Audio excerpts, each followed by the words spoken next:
GSECL એટલે કે Gujarat state electricity corporation લિમિટેડની અંદર ટૂંક સમય પહેલાં નોન ટેકનિકલની ઘણી બધી એક્ઝામ લેવાયેલી હતી. ટિયર 1ની exam assistant medical officer, nurse, junior engineer environment અને metallurgy, lab tester, RCPT, radiology cum pathology technician અને જુનિયર અસિસ્ટન્ટ, આ બધી એક્ઝામ ગયા મહિનાની અંદર લેવાયેલી હતી ટિયર 1ની.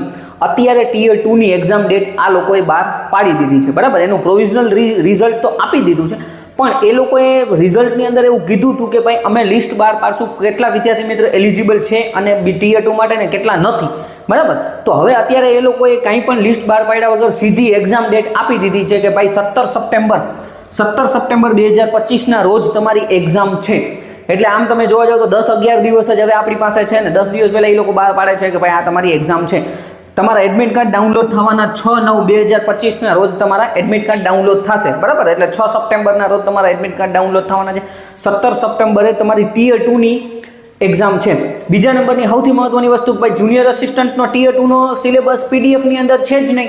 તો છોકરા વિદ્યાર્થી મિત્રોએ શું વાંચવું કે ભાઈ ટિયર 1 છે એ જ ટિયર 2 પાછી દેવાની છે.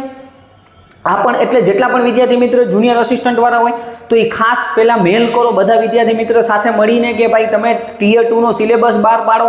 એ ઉપરાંત એક લિસ્ટ બહાર પાડો કે ભાઈ કેટલા વિદ્યાર્થી મિત્રો સિલેક્ટ થયા છે, કેટલા ટિયર 2 માટે કેટલા નથી થયા. કારણ કે નોટિફિકેશનમાં એવું લખેલું તો આપણે માનીએ છીએ કે ભાઈ જેટલા પણ વિદ્યાર્થી મિત્રો OBC, SC, ST અને EWS કેટેગરીની અંદર આવે છે 45થી ઉપર માર્ક છે તો એ ટિયર 2 માટે એલિજિબલ છે.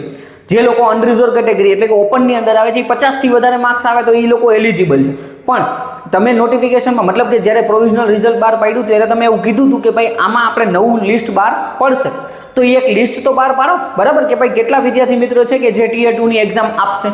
તો ખાસ જેટલા પણ વિડીયો જુએ છે બધા વિદ્યાર્થી મિત્રો મેલ કરો GSECL ને ભાઈ એક લિસ્ટ બહાર પાડો, જુનિયર અસિસ્ટન્ટનો ટિયર 2નો સિલેબસ આપો. આ 10 દિવસ પહેલાં તમે કહી દીધું એક્ઝામ છે, પણ તમે PDF તો જો એની અંદર ટિયર 2નો જુનિયર અસિસ્ટન્ટનો સિલેબસ જ નથી કે ભાઈ અમારે જે જૂનો સિલેબસ છે ટિયર 1નો ઈજામાં તૈયારી કરવાની છે કે નહીં. તો એટલું જ કંઈક મેલ કરો વ્યવસ્થિત રીતે, બરાબર. અને અમને માહિતી આપો નોટિફિકેશન દ્વારા, જેથી અમને આઈડિયા આવે, બરાબર. અને 10 દિવસ છે તૈયારીમાં લાગી જવાનું છે.